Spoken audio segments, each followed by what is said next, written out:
We're going to do a very quick video on very basic diluting of your neurotoxin. We have Xeomin right here because I think this is the best neurotoxin to start with. Doesn't need to be refrigerated. Company gives amazing rewards and the price point is right. We have our 100 units of Xeomin right here. We have our bacteriostatic normal saline here. There's all different ways that you can dilute. You can do a 1-to-1, a 2-to-1, or a 2.5-to-1. I still do the 2.5-to-1. It's always worked for me. You can do 1-to-1 in different areas. I would not recommend you do that until you have a good clientele and you are very organized and very good at separating things and labeling things, because you never want to do a 1-to-1 on someone that you think you're doing a 2.5-to-1. So you're going to see here, I use a 3cc syringe. I have 2.5. I've already drawn up that bacteriostatic normal saline. So what I'm going to do is just pop off this top here, take a little alcohol swab. I'm going to alcohol swab the top here, and then I'm just going to take my 2.5 cc's. I don't even need to push it in there. It's going to go ahead and just draw it right in there. And the most important thing is that when you mix your tox with the saline,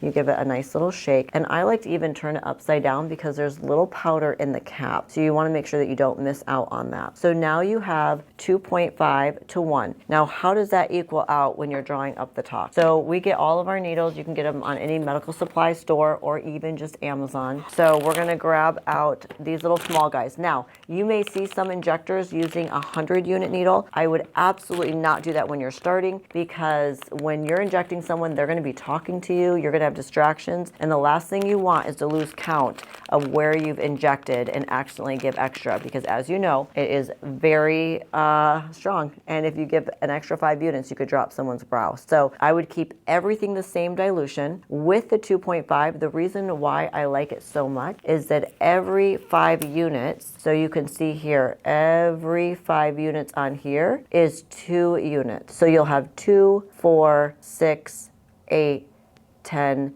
12. And I think that is great for all injectors, especially new injectors though, because it's so easy to be very precise. Then if you're doing 1 unit, you're just going to do half. These needles are not meant to inject someone over and over and over. They do dull. So let's say, for example, you're going to do someone's forehead, you're going to do 12 units, but you want to do all 1 unit, then I would probably separate it, because this needle does get dull and it will get more and more painful for your clients. So 2.5, all right, 2.5 of saline.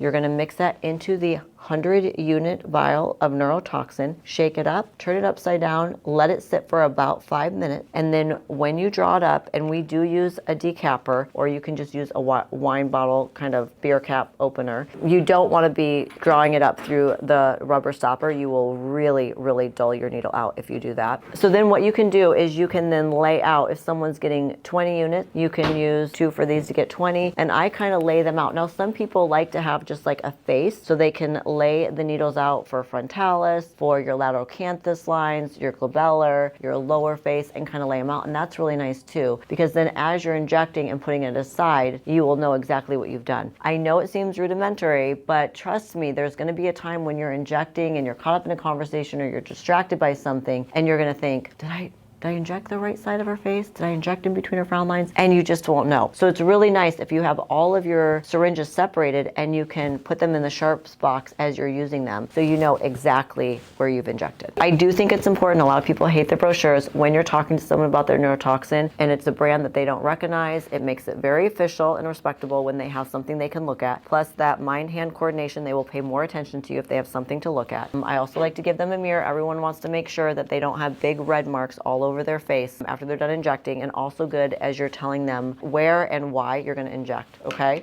you can use a white pencil or a dry erase marker. We prefer the dry erase markers. These get dull really quick. These last a long time, really easy to wipe off the face. We have this micellar water, really great for taking off makeup. Most people are going to come to you with makeup. And then of course you want some Puricin or other brand of an antimicrobial skin cleanser before you inject. You can use alcohol as well, cheap and very easy, convenient to get. And then after you do your injections, use arnica, you guys. It's stingy. You know what it's like after you get injections. Your face is hot and sore. Putting some arnica on, it just cools everything down and it just helps them to relax. It feels really good. Small cost to really make your clients, your patients happy. Very good to have some something for them to squeeze and hold on to. Sometimes you'll get cute little things from your rep. And then you have your product, you have your syringes, always have a little bit of gauze nearby, and that's it. We do like to finish off sending everyone out with a little bit of tint on their face because no one wants to go back in their car with half of their makeup wiped off.